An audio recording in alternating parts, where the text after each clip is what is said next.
Lalu ini tidak memenuhi ketiga syarat mumayizah.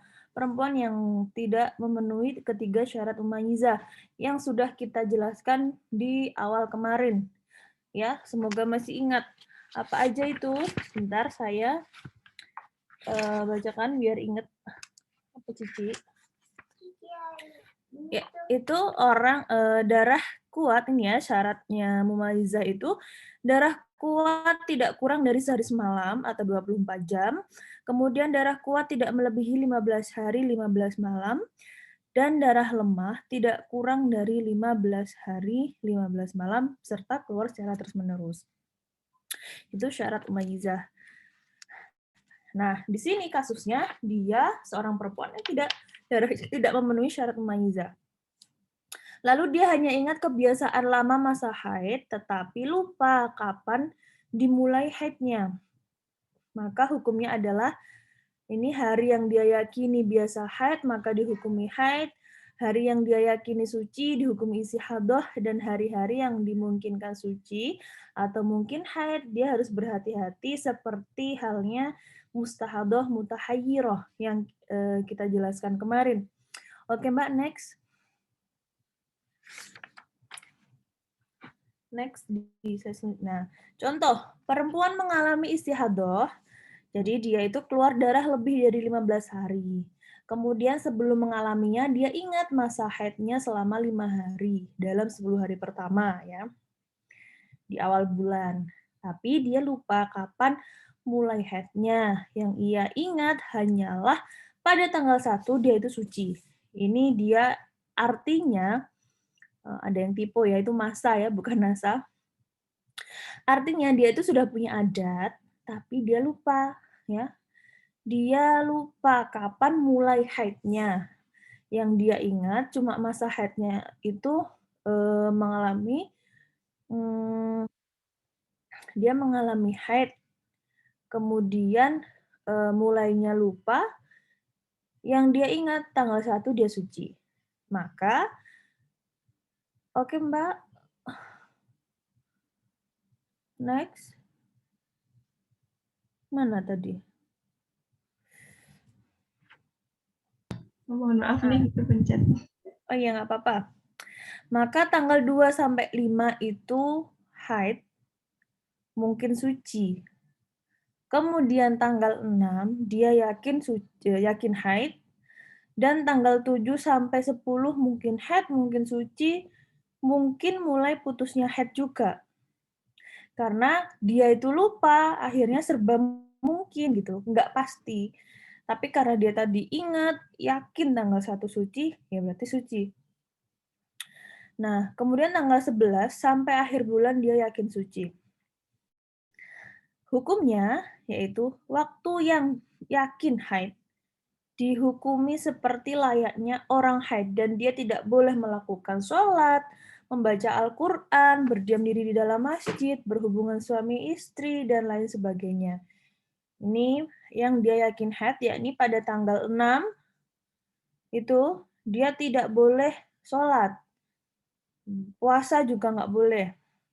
Kemudian waktu yang yakin suci, yaitu tanggal 11 itu, dihukumi seperti layaknya orang suci. Dia wajib sholat, hal bersetubuh, terus puasa boleh, kemudian dan lain sebagainya. Pokoknya seperti orang yang suci. Nah, sedangkan waktu yang mungkin haid, mungkin suci, dihukumi sebagaimana mutahayyirah, orang yang kebingungan kemarin, perempuan yang kebingungan kemarin. Jadi dia wajib berhati-hati. Kemarin kan kita jelaskan orang yang mutahayyirah, ya, ini pokoknya haram untuk bersetubuh, tapi juga nanti dihukumi seperti orang yang suci. Haram bersetubuh, membaca Al-Quran di luar sholat, menyentuh Al-Quran, membaca Al-Quran, iktikaf di dalam masjid, ya. Terus dia dihukumi juga sebagaimana orang yang suci dalam masalah sholat, tawaf, berpuasa. Nah, ini wajib berhati-hati bagi perempuan yang mengalami kasus seperti ini ketika dia sedang merasa ini mungkin haid, mungkin suci. Jadi harus hati-hati. Dia itu tetap wajib sholat kalau dihukumi sebagaimana mutahayyirah. Artinya wajib berhati-hati itu adalah dia wajib sholat, terus dia itu wajib berpuasa, boleh iktikaf. Nah, tapi dia itu tidak boleh bersentuhan kulit, artinya tidak boleh bersetubuh, tidak boleh membaca Al-Quran, menyentuh Al-Quran, berdiam diri di dalam masjid. Nah, ini hati-hati antara suci dan tidak, gitu. Dan dalam masalah mandi, dia hanya wajib mandi pada waktu yang mungkin mulai putusnya haid, yaitu hari ke-7 sampai dengan hari ke-10. Ini dalam masalah mandi dia hanya wajib mandi pada waktu mungkin mulai putusnya haid. Itu kan sebuah kemungkinan gitu. Oke, ini dalam bab Mbak coba deh. Iya. Coba next, Mbak. Oh, next.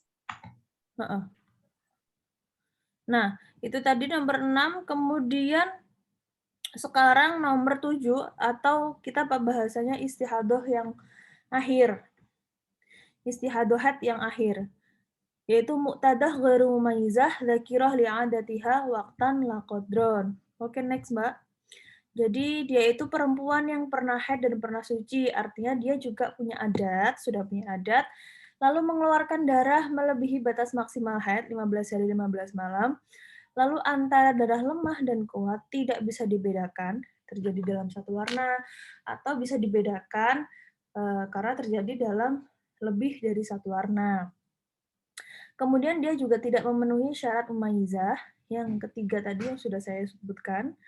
Lalu hanya ingat kebiasaan waktu mulanya haid dan lupa kebiasaan lamanya haid sebelum istihadoh.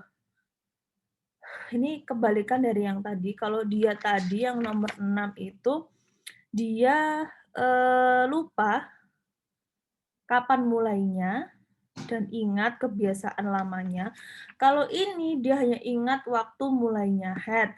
Kebiasaan lamanya itu lupa. Maka, ini ada contoh. Contoh perempuan mengalami istihadoh, terus keluar darah melebihi 15 hari. Sebelum mengalami istihadoh ini, dia ingat tanggal 1 itu mulai haid. Tapi dia tidak ingat sampai kapan haidnya tersebut berhenti. Nah, dia nggak ingat. Inilah kesalahan kalau kita tidak pernah mencatat siklus haid kita.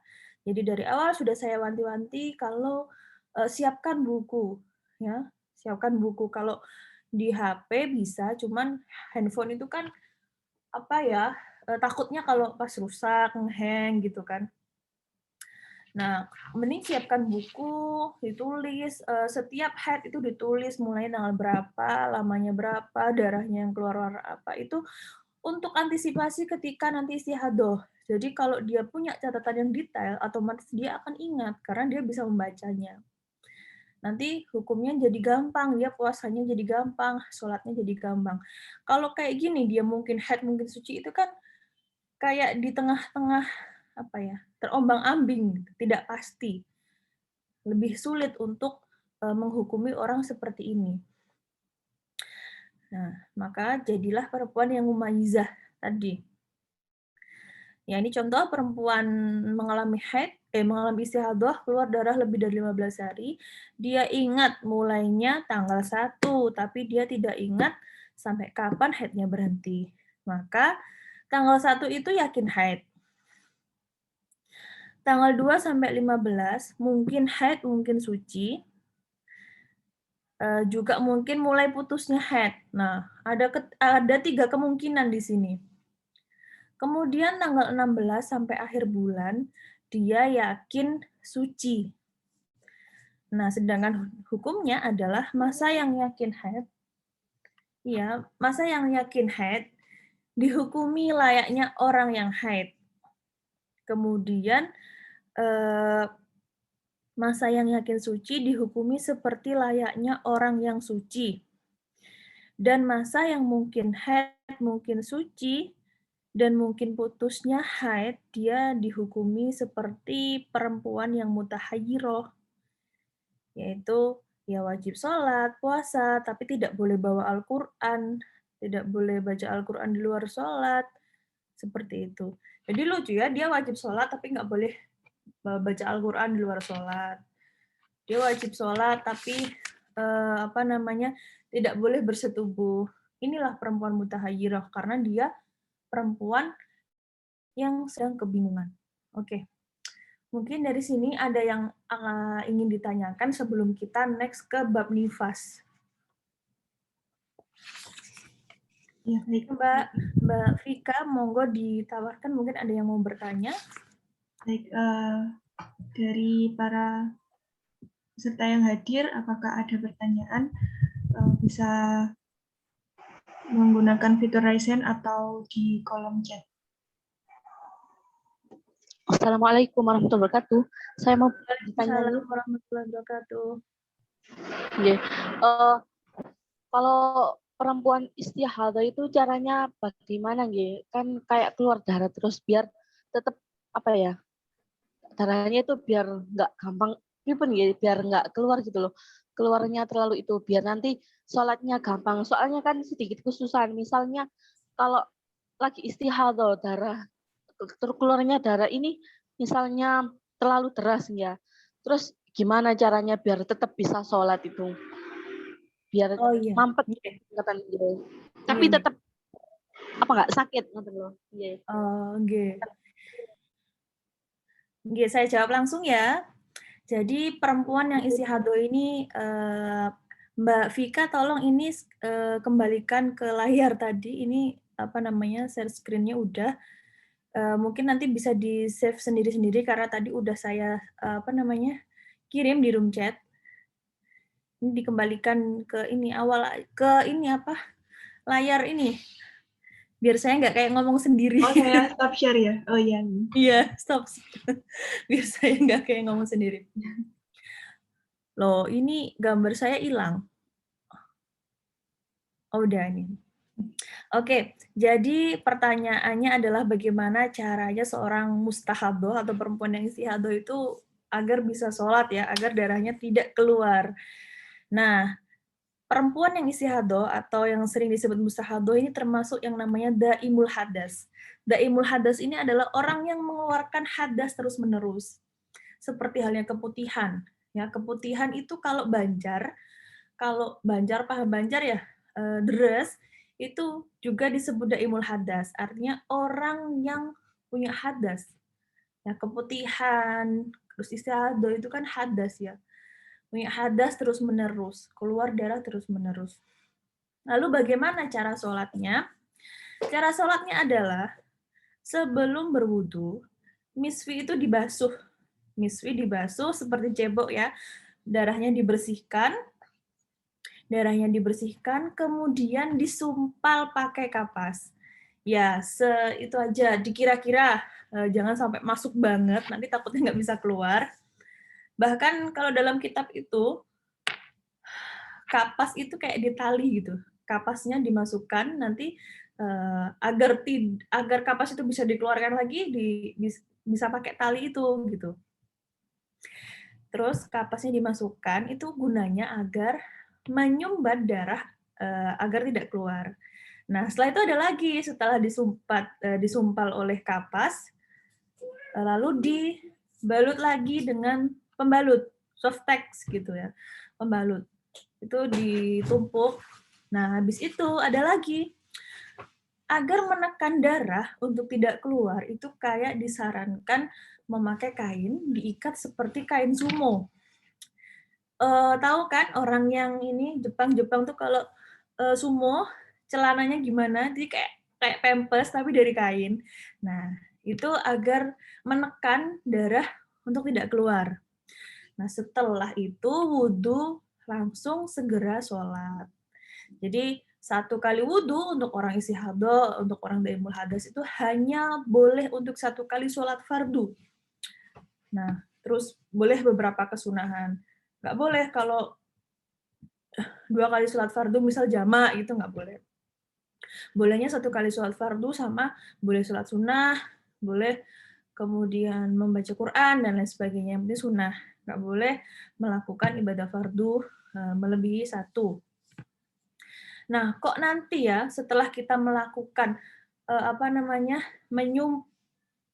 menyumpal ya, sama aja. Menyumpal misfinya itu dengan kapas, kemudian dilapisi pembalut, lalu pakai celana kayak sumuh, itu kok sudah kita lakukan usaha itu dan menyegerakan melakukan sholat, kok pas di tengah-tengah sholat darah itu keluar, maka hukum darah tersebut dimakfu atau dimaafkan. Yang penting sudah ada effort tadi ya untuk menyumpat agar darah tidak keluar. Jadi ketika nanti, kan kita nggak bisa melarang darah itu keluar gitu.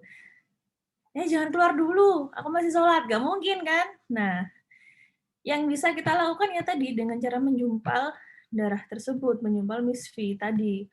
Kalau itu sudah kita lakukan, kok darah masih keluar pas sholat, itu darahnya dimakfu, alias dimaafkan dan tetap melanjutkan melanjutkan sholatnya gitu. Mana ini? Start video. Tetap melanjutkan sholatnya. Begitu ya Mbak Vita. Ya. Iya, Mbak Apakah Vita. jawabannya Gini berat. Ya. Sampun. Ini ku pripun ini harus kalau dibersihkan terlebih dahulu sampai bersih gitu. Kalau misalkan darahnya keluar terus gitu nih, pripun? Nggak mungkin ya, Dibersihkan maksudnya itu sekiranya. Dibersihkan sekiranya itu bersih, ya nggak, kalau memang darahnya terus gitu, ya dikira-kira aja, habis itu segera disumpal, terus dibersihkan, bisa pakai dilap, ya bisa dilap gitu pakai kain basah gitu. Nanti baru tambahin pembalut atau nanti ditambahin yang kain kayak sumo gitu. Gitu Mbak Vita. gini. Baik, Neng. Iya. Tetap nun sangat. Iya, sami-sami.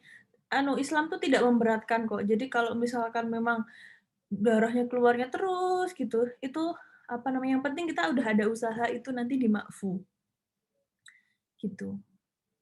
Baik, Mbak Vika, mungkin ada yang mau bertanya lagi? Ya, ya dari peserta yang lain apakah Saya boleh, ya,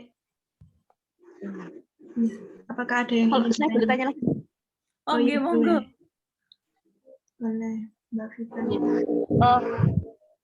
Perempuan head itu kan dikatakan sehat gini ya. Kalau misalkan orang tersebut itu lagi sakit, sedangkan yang dinamakan head kan perempuan yang sehat lah. Niku pripun ning hukumnya? Maksudnya? Kalau dulu saya itu pernah gini, kalau dulu itu saya pernah waktu SMP itu ngaji, pelajaran Pak itu dikatakan head itu berarti itu wanita tersebut itu sehat. Nah, kalau misalkan kondisinya perempuan tersebut lagi sakit, apa pas lagi head, apakah itu juga disebut perempuan yang sehat gitu? Oh, nggih. Apa menurut pandangan jenengan bagaimana? Oh, nggih.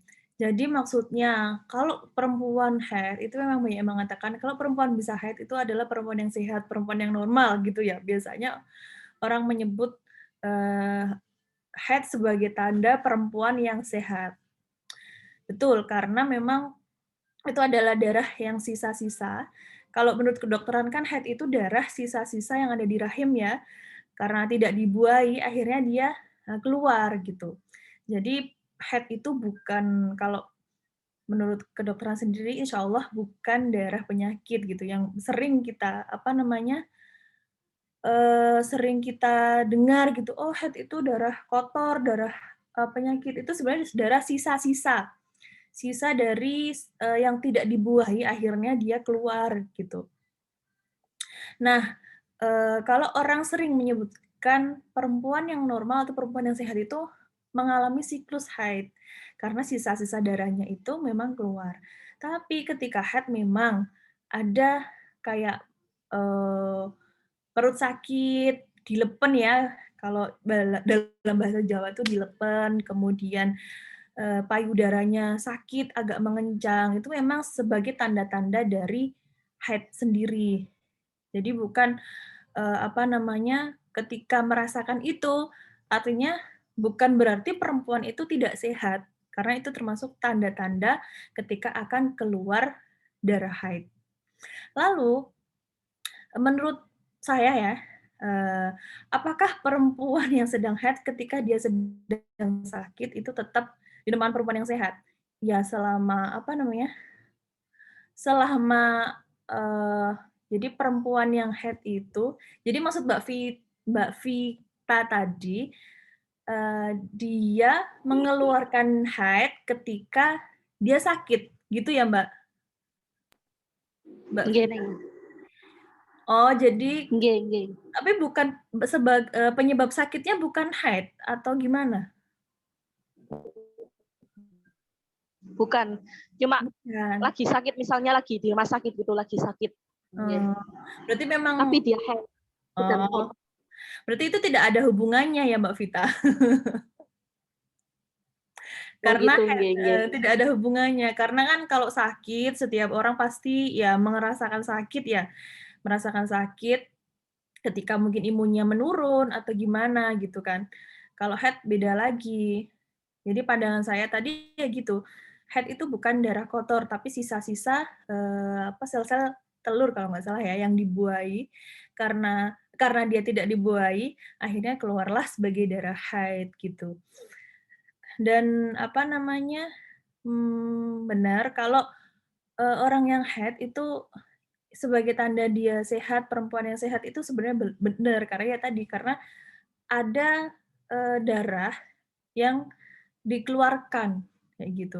Kadang kalau nggak haid sebulan, 2 bulan, itu tuh badan rasanya pegel-pegel semua. Pernah merasakan nggak kalau sampai 2 bulan, 3 bulan nggak haid itu badan rasanya pegel-pegel semua. Jadi ketika ada perempuan yang sedang sakit dan dia kemudian keluar haid itu sebenarnya tidak ada hubungannya sih, Mbak. Gitu ya, Mbak Vita ya? Nggih, Neng, nggih. Terima kasih banyak nggih. Iya, sami-sami. Monggo Mbak Vika, ini kayaknya di Ini room chat ada ada yang pertanyaan. tanya. Ya, saya bacakan nih. Oke. Assalamualaikum, Ning, izin bertanya. Jika tahu Oh, ini ada, adatnya, atasnya ada Mbak, dia direct message. oh, Apakah benar ketika sedang haid tidak boleh keramas? oh ya, Kalau menurut ilmu kedokteran saya kurang tahu ya, bisa ditanyakan kepada yang lebih kompatibel, apakah benar keramas saat haid itu membuka pori-pori? Ya, karena kan biasanya yang ditanyakan kayak gitu. Membuka pori-pori sehingga air masuk gitu kan ke kepala atau gimana. Itu yang isu-isu yang sering beredar.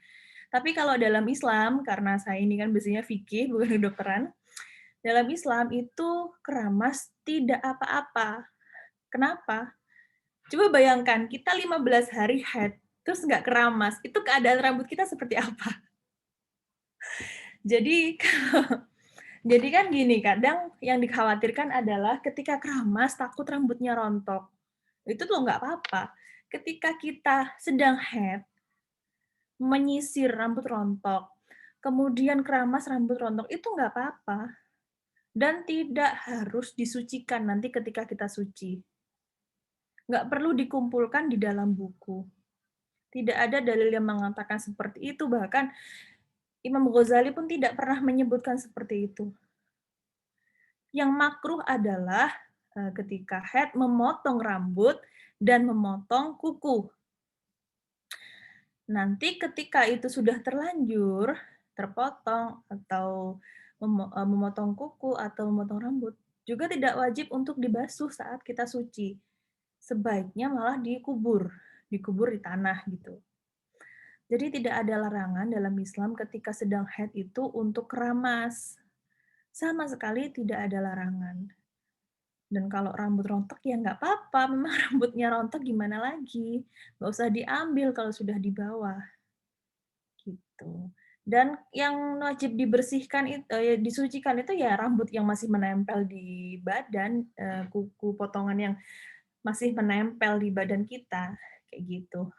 Oke Mbak Reni ya.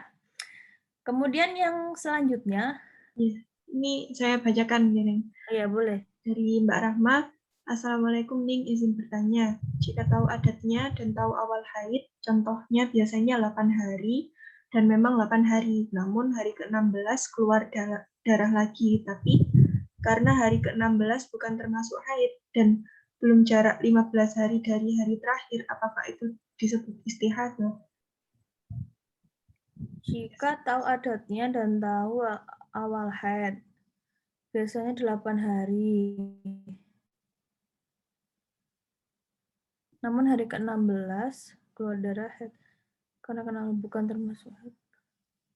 Jadi kalau menyebutkan istihadah tuh nggak bisa kayak 15 hari haid, terus 1 harinya istihadah gitu nggak bisa, Mbak. Siapa ini Mbak Rahma ya? Diperhatikan dulu, ini perempuan ini ciri-cirinya gimana, pas nggak? Kemarin kan kita udah jelasin ya mulai istihadah pertama itu syarat-syarat masuk mustahadah mumayyizah, muhtadiyah mumayyizah itu seperti apa. Ketika dia keluar 16 hari, tapi adatnya 8 hari, ini adat ya, adatnya dia 8 hari. Oh, maksudnya mulai keluar darah lagi di hari ke-16. Mungkin Yaitu keluar darah 8 hari, terus berhenti, terus hari ke-16 dia keluar lagi. Itu dihitung dulu deh, Mbak. Dihitung dulu. Saya nggak bisa langsung, oh itu menentukan yang ini. Jadi dihitung dulu, kita masukkan pada bab istihadah yang mana, dengan syarat-syaratnya dia perempuan yang seperti apa, yang mumayyizah apa enggak, dia bisa bedain darah apa enggak, gitu. Jadi kalau ada yang tanya kasus ke saya, boleh ditulis lengkap, boleh ditulis lengkap, dia keadaan perempuan yang seperti apa, dia bisa bedakan darah apa tidak, kemudian KD itu keluar darah pertama berapa, dia berhenti berapa, kemudian keluarnya 16 hari itu sampai hari keberapa, Mbak? Gitu, yang rinci. Jadi enak nanti ngitungnya. Oke, Mbak Rahma, ditunggu di ini. Oke, ini Mbaknya. Monggo, Mbak. Gini nih, Oke. misal biasanya itu 8 hari, terus jaraknya itu 30 hari. Nah ini baru jarak 1 minggu, 8 hari, terus 1 minggu kemudian keluar lagi seperti itu. Tapi belum ada jarak 2 minggu kalau dikatakan haid lagi. Tapi itu enggak terus menerus. 8 hari terus dan itu beda darahnya. Ini 16 itu tanggal 16 ya. Hari ke-16 keluar itu sampai berapa hari lagi? Sekitar 1 minggu atau 5 hari mungkin seperti itu. Berarti itu nanti dia bisa membedakan darah? Tidak bisa. Tapi ada bedanya. Itu lebih encer gitu. Warnanya lebih encer dari yang 8 hari itu. Coba Mbak Samen tulis di ini, room chat ini, nanti dihitungkan. Dia tipe perempuan yang bisa membedakan darah, ya. Terus, ini dia baru pertama kali haid atau sudah pernah haid sebelumnya? Sudah, sebelumnya sudah. Ya, berarti dia udah punya adat ya istilahnya. Iya. Oke. Sebelum 8 hari itu, yang ini, dia haidnya berapa? Haidnya berapa, sucinya berapa? Sebelumnya haidnya 8 hari, sucinya 30 hari. Sucinya 30 hari. Ini aku catat dulu ya Mbak, nanti tak hitungkan. Bentar, aku cari kertas dulu. Hitungkan nanti. Karena kalau spontanitas gitu nggak bisa ngitung, Mbak. Jadi adatnya adalah 8:30 ya, suci 30, 8 haid, kemudian dia bisa membedakan darah. Iya, Mbak ya? Mbak Rahma? Iya. Bisa membedakan darah. Nggih. Habis itu dia mengeluarkan darah KD, keluar darah pertama 8 hari, habis itu berhentinya 8 hari berarti ya? Kalau dia Nggih, keluar ke hari ke-16. Berarti nggih, 8 keluar darah kedua adalah hari ke-16 sampai 1 minggu, berarti 7 hari. nggih. Oke. Berarti yang ini tadi darah lemah ya, Mbak. Sampean melihat di apa namanya, keluar darah kedua itu darah lemah, berbeda dengan keluar darah yang 8 hari tadi. Nggih. Oke. Tak simpen dulu, Mbak ya. Nanti jawabannya saya kirimkan ke Bu Adatul, ya, biar disampaikan ya. Nggih, Ya, Mbak ya. matur suwun. Mbak Rahma. Iya. Iya, siap. Hmm. Tak hitungkan nanti. Oke, pertanyaan selanjutnya, monggo. Kalau hitung-hitungan saya bikin PR. Ya, apakah ada yang ingin ditanyakan lagi? Sudah? Kalau nggak ada, kita lanjut ke pembahasan nifas.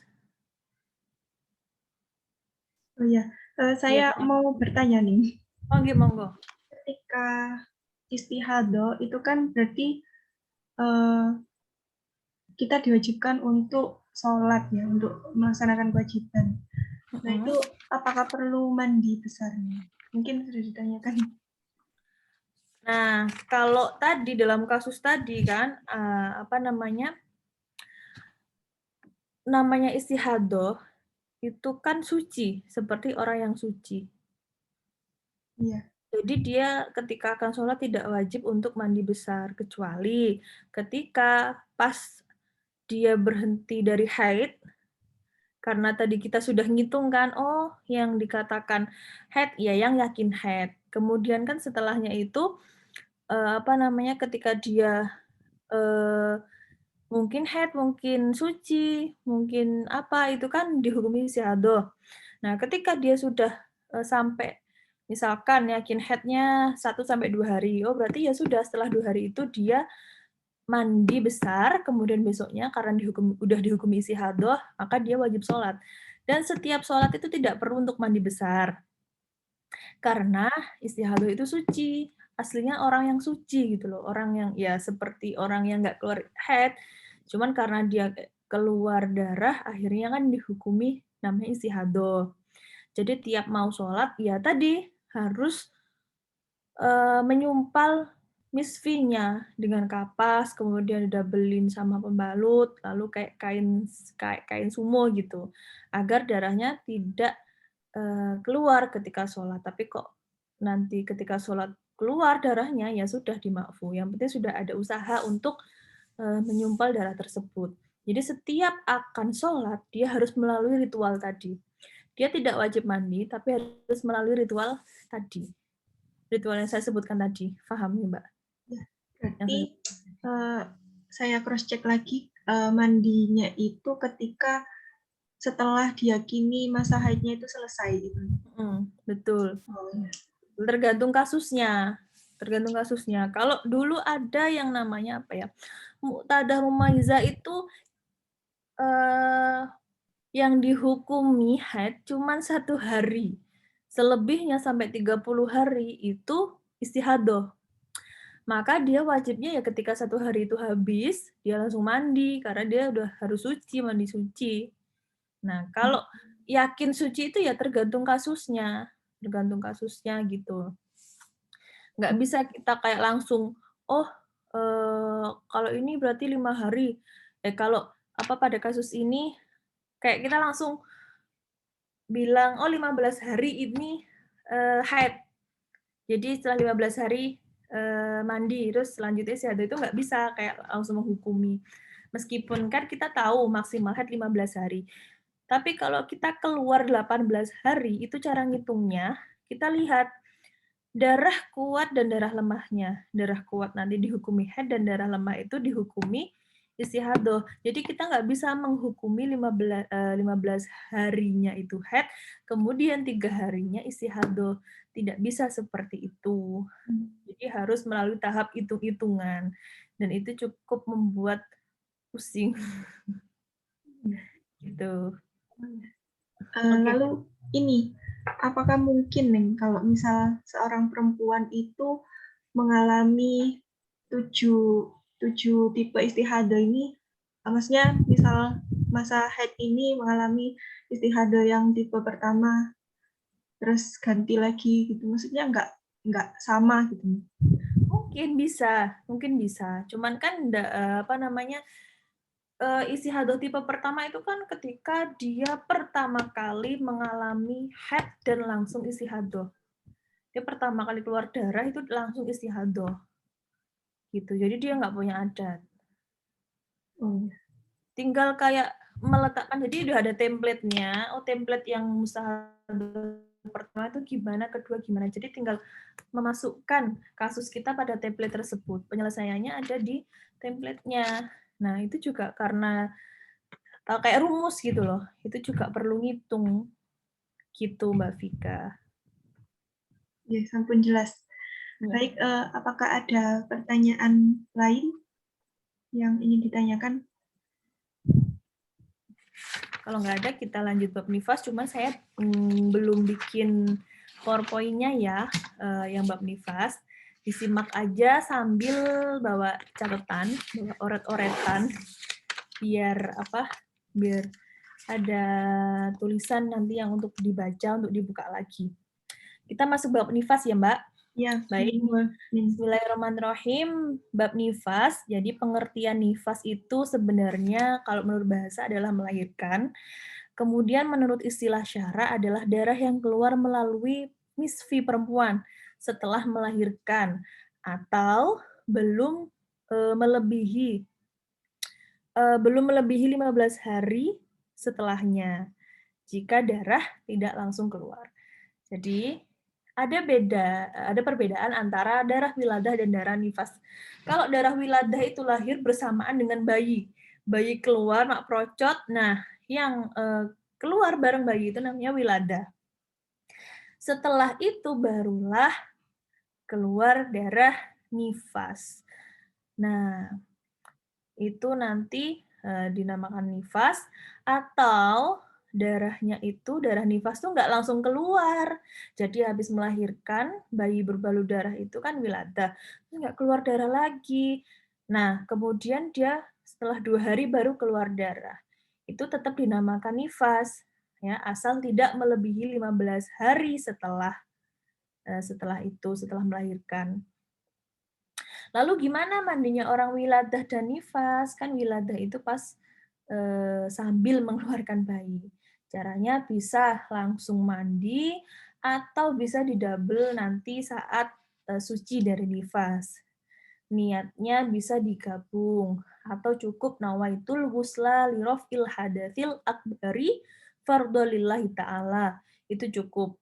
Atau mau ditegaskan nawaitul ghusla li raf'il hadatsil akbari minan nifasi wa minal wiladati fardholillahi ta'ala. Itu bisa. Kemudian bila darah tersebut bersambung dengan darah haid sebelumnya, maka disebut darah haid. Kok ada? Ya ada, ini kasusnya. Jadi ada perempuan hamil, dia masih hamil nih, mengeluarkan darah selama 3 hari. Jadi kadang ngeflag, ya ngeflag itu kita katakan haid. Kita katakan haid. Perempuan hamil mengeluarkan darah 3 hari. Lalu kemudian dia melahirkan dan darah terus sampai 20 hari setelah melahirkan. Nah, itu gimana? Apakah itu nifas atau itu haid? Nah, hukumnya adalah darah yang keluar selama 3 hari sebelum melahirkan dan saat melahirkan serta darah yang keluar bersamaan anak itu disebut darah haid. Jadi nggak wiladah lagi, itu darah haid. Kemudian darah yang keluar setelah melahirkan setelah 20 hari itu disebut darah nifas. Gitu. Ada kasus kayak gini. Jadi nggak bisa kita pukul rata, oh itu nifas semua. Enggak. Jadi kalau sebelum dia melahirkan, dia mengeluarkan darah, terus bersambung sampai setelah melahirkan, itu nanti bisa dikatakan sebagai darah haid.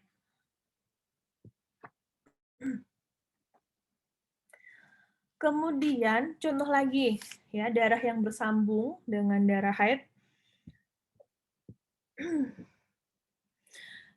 Jika darah tersebut bersambung dengan darah sebelumnya tapi tidak mencapai aqallul haid. Aqallul haid itu minimal haid. Minimal haid itu 24 jam atau 1 hari 1 malam. Atau tidak bersambung dengan darah sebelumnya, maka itu nanti disebut darah istihadah. Jadi, ada yang disebut haid, ada yang disebut istihadah, tergantung kasusnya.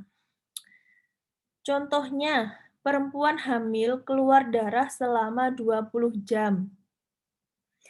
Setelah itu dia melahirkan. Kan biasanya orang yang mau melahirkan itu kan kayak ngeflag gitu. Nah, ini dia keluar darah selama 20 jam. Anggap aja ngeflag selama 20 jam. Kemudian dia melahirkan dan darah terus keluar sampai 20 hari. Maka darah yang keluar selama 20 jam dan darah yang keluar saat melahirkan, lalu yang bersamaan dengan bayi, itu disebut darah istihadah. Karena apa? 20 jam itu tidak mencapai aqallul haid, karena aqallul haid kan 24 jam. Sedangkan dia sebelum melahirkan itu cuma keluar 20 jam. 20 jam akhirnya itu dikatakan istihadah.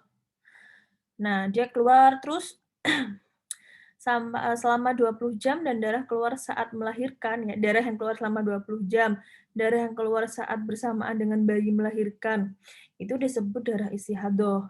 Kemudian darah yang keluar selama 20 hari, ya, 20 hari setelah melahirkan itu dihukumi dengan nifas. Tuh. Ada contoh lagi.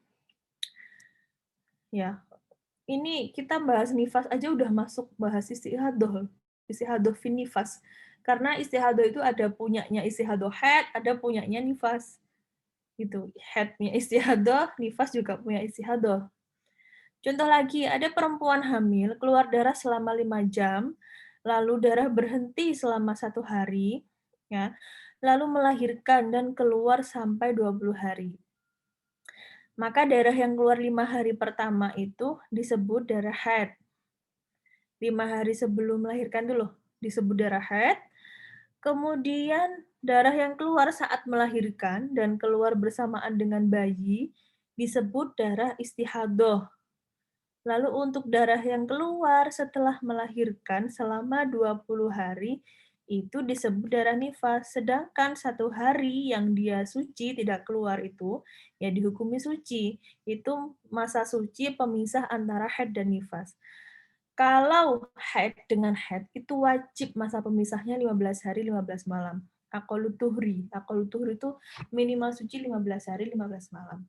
Tapi kalau pemisah haid dengan nifas, nifas dengan haid itu tidak harus 15 hari. 1 hari itu sudah bisa jadi masa pemisah. Lalu sedangkan darah yang keluar setelah melahirkan dengan selama 15 hari atau lebih, itu disebut darah haid. Jika memang memenuhi syarat-syarat haid. Contoh lagi, ini contoh terakhir. Perempuan melahirkan tanggal 1, kemudian tidak keluar darah sampai tanggal 7, lalu keluar darah selama 3 hari. Maka darah yang keluar selama 3 hari itu dihukumi darah haid, dan waktu lahirnya bayi dengan keluarnya darah 16 hari itu dihukumi suci. Ya. Yang perlu kita ketahui adalah masa minimal nifas. Minimal masa nifas sama masa minimal nifas ya. Minimal masa nifas itu adalah 1 tetes. Walaulah dotan kalau bahasa Arabnya, senajan sak kecrotan. Ya. Nifas itu sak crit gitu toh, itu sudah dikatakan nifas. Kalau masa umumnya orang mengeluarkan nifas itu 40 hari 40 malam. Maksimalnya adalah 60 hari 60 malam. Ini masih banyak yang sering salah, dikira masa maksimal nifas itu 40 hari. Padahal maksimal nifas itu adalah 60 hari 60 malam. Gitu. Monggo dari sini ada yang mau ditanyakan? Saya nih. Monggo. Saya sambil minum dulu ya. Ngos-ngosan. Bismillahirrahmanirrahim.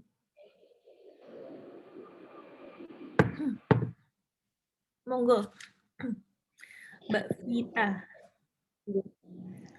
Kalau dikatakan niku darah istihadah niku misalnya keluar 20 jam dan kemudian lahiran ya Neng. Niku disebut darah istihadah. Nah, kalau misalkan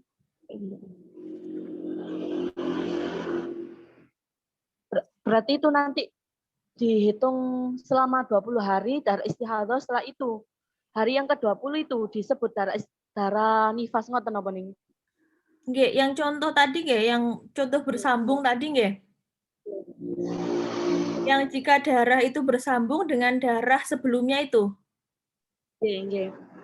Nah, tadi kan ada poin-poin ya. Yang pertama tadi poinnya, kalau darah tersebut bersambung dengan darah haid sebelumnya, maka disebut haid.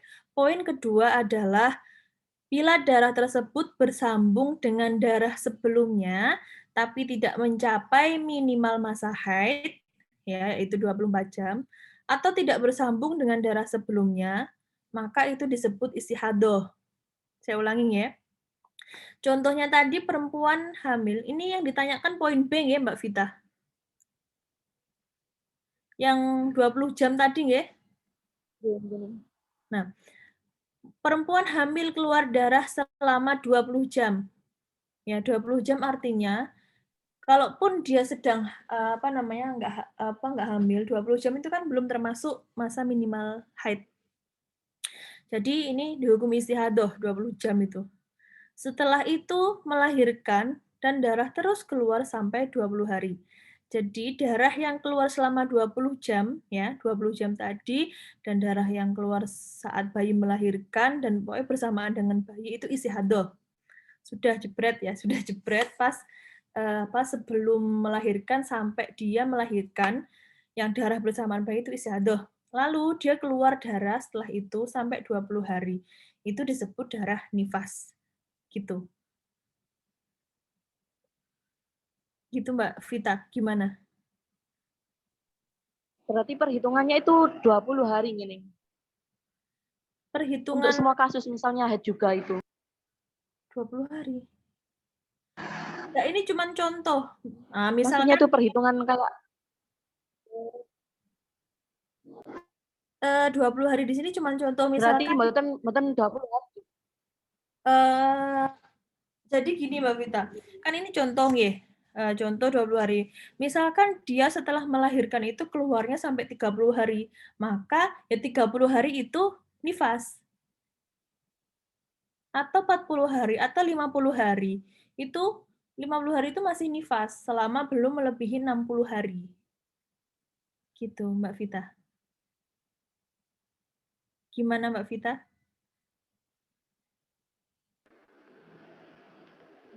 Bentar nih. Sedikit nih gue tadi.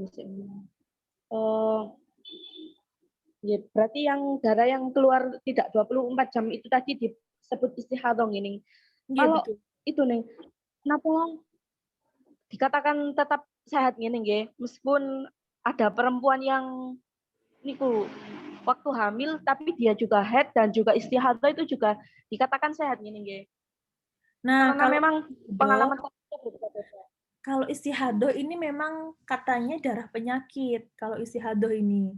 Nah, untuk memastikan, ya seperti adik saya itu ya, yang kalau di pondok itu punya sering banget istihadah. Jadi gini, kalau kita sudah bahas istihadah itu kan lingkup darah penyakit ya, sebaiknya memang diperiksakan ke dokter. Dulu ibu saya pernah istihadah terus, keluar darah lebih dari 15 hari terus, pokoknya tiap bulan itu lebih 15 hari. Kemudian periksa ke dokter, ternyata ada miom di rahimnya dan harus operasi. Gitu. Jadi kalau sudah menyangkut istihadah, karena ini memang darah penyakit. Karena kita nggak tahu kasat mata ya, kita ngelihat kasat mata apa yang tahu kita cuma keluar darah gitu aja, nggak tahu yang di dalam tubuh kita.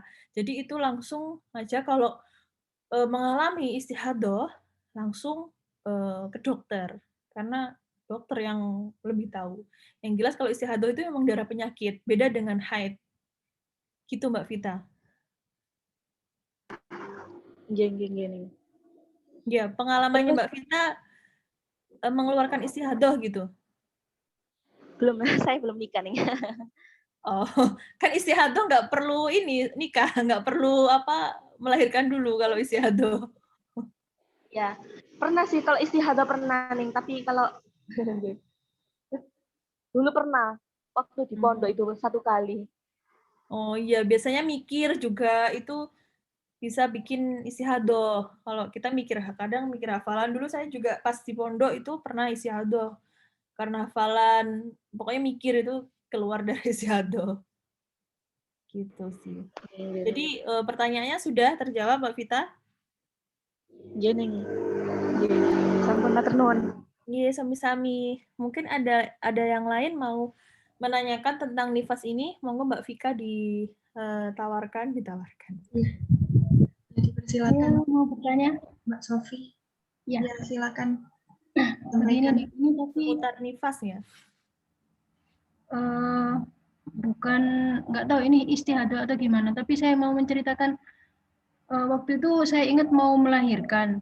Iya. Jadi jam 1 malam itu saya kerasa sakit sekali, terus sampai subuh itu saya sakit banget nih. Terus keluar lendir, bening, tapi ada di nyampur sama darah gitu.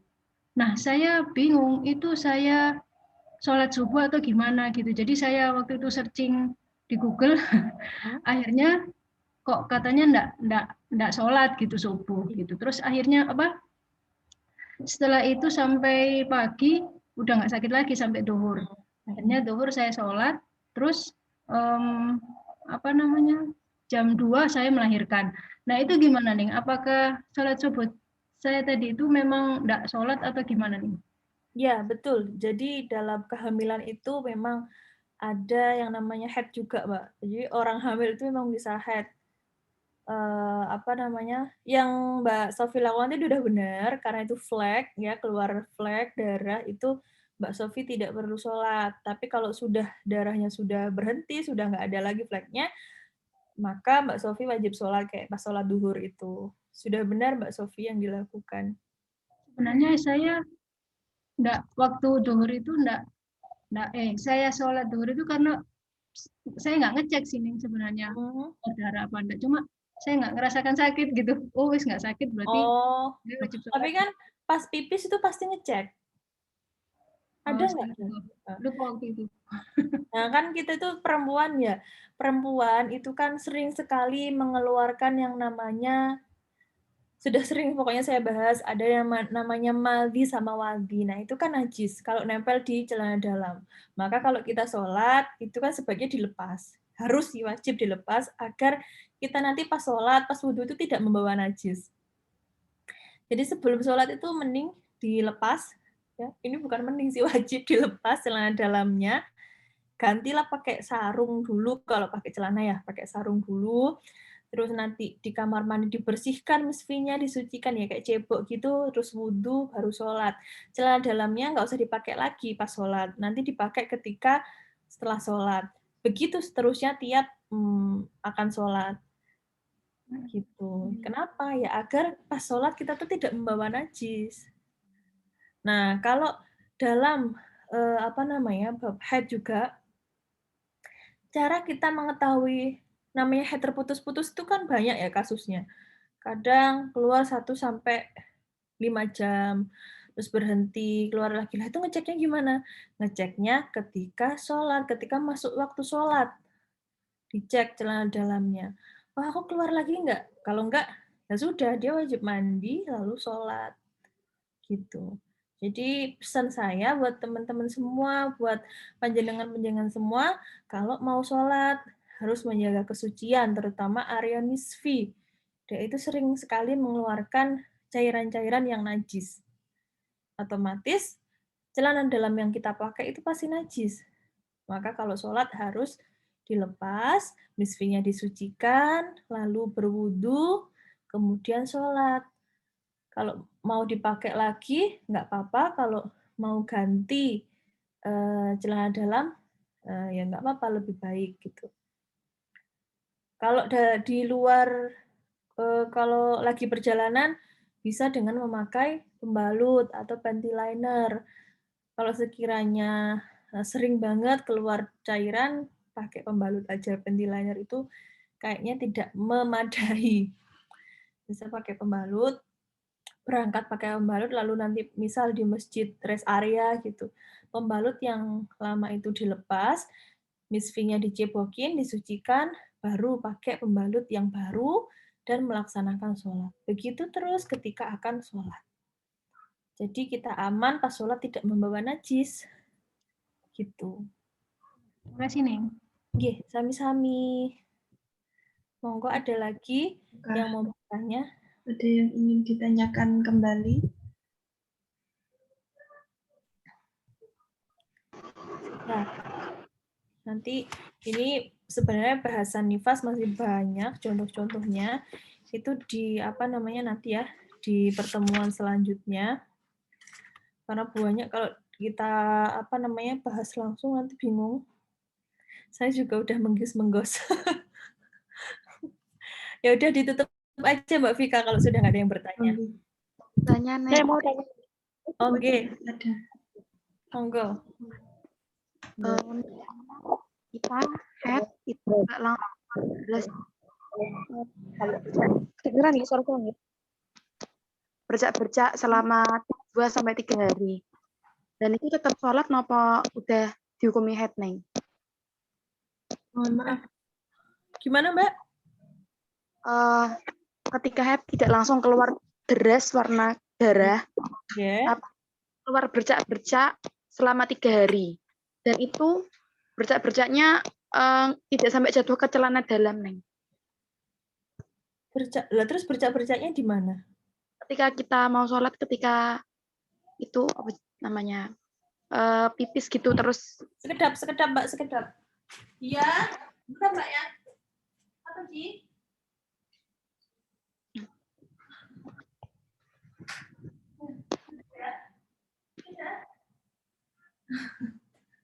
Tikus. Iya Mbak, monggo. Jadi Mbaknya itu bercak-bercak, tapi tidak sampai di celana dalam.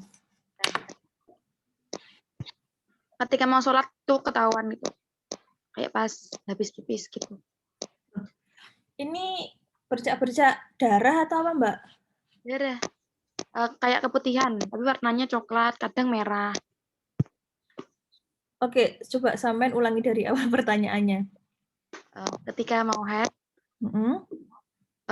selama 2 sampai 3 hari itu keluar kayak bentuknya kayak keputihan, yang warnanya coklat kemerah-merahan, tapi setelah itu head deras. Head deras. Itu dihukumi head, apa istihadah, apa boleh sholat? Kalau memang itu masa sucinya sampean sudah 15 hari ya, dari head yang kemarin sudah 15 hari atau lebih, ketika keluar bercak-bercak kayak gitu, sudah bisa dihukumi haid. Kalau keluar ya, kalau keluar itu bisa dihukumi haid, tapi kalau nanti berhenti lagi, ya mbaknya bisa langsung mandi terus, kalau nggak ada 24 jam, bisa langsung membersihkan itu lalu sholat. Nanti kalau keluar laginya itu ada sampai 24 jam, ketika nanti berhenti, ya mbaknya wajib mandi lalu sholat. Gitu terus hingga 15 hari. Jadi kalau kita nih ya, perempuan, kedatangan haid ya, darah misalkan, kayak lendir-lendir coklat yang menyerupai darah warnanya itu, kalau dalam masa haid itu sudah nanti bisa dikatakan haid. Kalau memang memenuhi syarat haid 24 jam. Kalau sebelum 24 jam itu nanti istihadah. Jadi kalau berhenti ya langsung membersihkan miswi, wudhu dan sholat gitu Mbak. Oh, iya Neng. Makasih Neng, terima kasih. Ya, sama-sama. Monggo Mbak Vika, mungkin ada lagi yang mau bertanya? Ini tadi sepertinya Mbak Vita ingin bertanya, atau mungkin Mbak Lydia. Oh, enggak. Yang kita silakan. Oh, nggih. Saya mau tanya lagi. Bagaimana misalnya ya, kayak mau sucian ya, sedangkan tempatnya itu terbuka umum ngoten lho. Terus Nggih. juga ndak ada kamar mandi misalnya nggih. Di tempat yang itulah niku pripun cara suciannya. Biasanya kan kalau ada masjid gitu nggih, tapi itu ada musola dan musolanya pun nggak ada kamar mandinya, hanya bisa wudhu, dan itu kan jadi satu gitu, laki-laki dan perempuan, dan kelihatan kalau mau sucian niku kayak sarung itu kesusahan lah. Pripun niku? Nah, Biar bisa tetap sholat. kalau memang nggih lanjut pripun? Dan juga misalnya ini kalau hujan kan misalnya keluar nggak bawa baju, pakai jubah. Lah jubahnya itu sedikit banyaknya itu kecipratan air waktu naik sepeda. Nah, ini pripun caranya? Sudah, terima kasih ngapunten nggih. Nggih. Jadi kalau misalkan ya kita lagi bepergian terus berhenti di rest area yang tidak ada kamar mandinya misalkan. Kalau memang waktunya masih banyak, kita cari yang ada kamar mandinya. Tapi jika waktunya sudah mepet, ya sholat dengan seadanya. Artinya nanti sholatnya itu lihurmatil waktu ya, sholat secara sempurna seadanya meskipun dalam keadaan najis. Nanti setelah ketemu tempat yang proper, yang layak, atau sampai rumah itu wajib untuk dikodok sholatnya. Kenapa? Karena tadi sholatnya dalam keadaan masih membawa najis. Artinya sholatnya tadi tidak sah. Tapi memang wajib sholat, yaitu sholat lihurmatil waktu. Gitu Mbak Vita. Tahu ya, sholat hurmatil waktu, yaitu sholat secara sempurna ya wudhu saisone, kalau misal di kendaraan itu ya madhep saisone, yang penting niatnya pas menghadap kiblat. Jadi wudhu bersuci saisone, ya sholatnya sebisanya. Nanti setelah ketemu tempat yang layak, tempat yang proper, atau sampai rumah, itu wajib diqodho. Nah, gimana mengantisipasi? Untuk pertanyaan selanjutnya ya tadi, gimana cara mengantisipasi jubah atau gamis kita yang terkena kotoran misalkan. Kalau saya sendiri di mukena itu ada sarung suci atau saya kasih rok suci gitu. Jadi selain mukena, saya punya baju suci. Baju khusus untuk sholat. Nggak perlu gamis.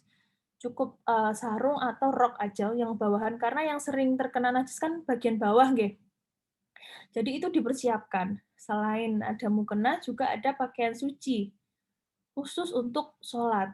Nah, di sini yang perlu diketahui, kalau kasusnya air hujan itu tidak najis. Meskipun terciprat air hujan, itu gamisnya tetap suci. Kecuali kalau tercipratnya air selokan, nah itu maka wajib ganti pas sholat.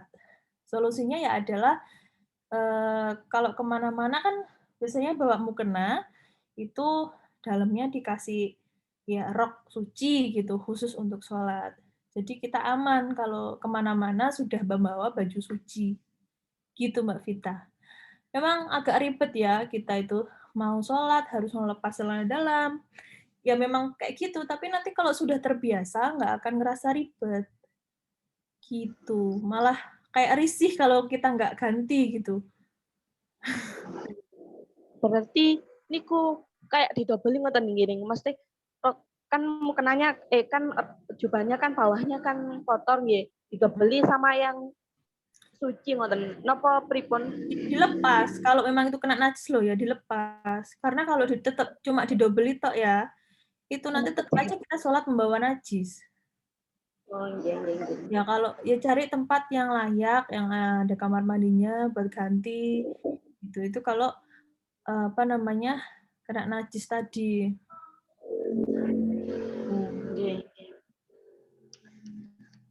Gitu. Oke, sudah Mbak Vita? Sangat nggih. Oke, sami-sami. Semoga bermanfaat ya tips-tips seperti ini. Sebenarnya tuh dipandang remeh ya kita sholat gitu tuh, kita pikir ya wes sholat syukur sholat gitu kan. Ternyata tuh hal-hal remeh itu tuh juga menjadikan keabsahan menjadikan sholat kita itu bisa tidak sah gitu. Kan percuma kita centak-centuk sholat ternyata nggak sah gitu kan. Jadi hal-hal yang sepele itu sebenarnya penting. Kayak harus melepas celana dalam, harus pakai baju suci, itu sebenarnya penting gitu. Ada lagi mungkin Mbak Vika? Ya, mungkin Sudah ya? Satu. sepertinya Oke. sudah, karena ini juga sudah menunjukkan pukul 12:52. Mungkin bisa dilanjut di lain waktu. Ini saya tutup saja ya, Ning. Dia monggo. Ya. Saya tutup sebentar. Ya. Nanti lanjut Mbak Vika. Untuk pertemuan pada Jumat kali ini kita tutup ya. Kita tutup sampai di sini. Insya Allah next pertemuan kita juga akan bahas masalah nifas lagi karena pembahasan nifas masih banyak. Nanti juga ada istihadah nifas juga. Nah, yang nggak mau ketinggalan nanti pertemuan selanjutnya harus ikut lagi. Jadi biar nggak bingung kayak bahas ini itu masih ada kelanjutan dengan pembahasan kemarin-kemarin gitu. Pembahasan saat ini masih ada hubungannya dengan pembahasan kemarin-kemarin. Makanya kadang itu saya kayak kayak saya ulangi sedikit gitu biar masih nyambung sama yang kemarin. Tadi PowerPoint-nya sudah saya kirim di room chat, bisa di-download ya buat belajar. Nanti kalau nggak paham, next bisa ditanyakan. Dan saya masih punya hutang kepada Mbak Rahma tadi, insya Allah nanti saya sampaikan kepada Bu Adatul ya, agar disampaikan nanti. Oke Mbak, dari saya mungkin cukup sekian.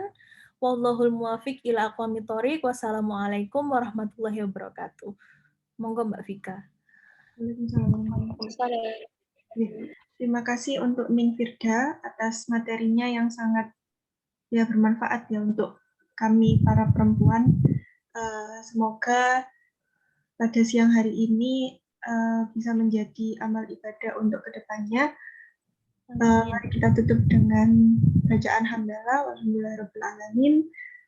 Saya tutup. Wassalamualaikum warahmatullahi wabarakatuh. Sampai jumpa di pertemuan selanjutnya. Waalaikumsalam warahmatullahi wabarakatuh. Oke Mbak, saya pamit dulu.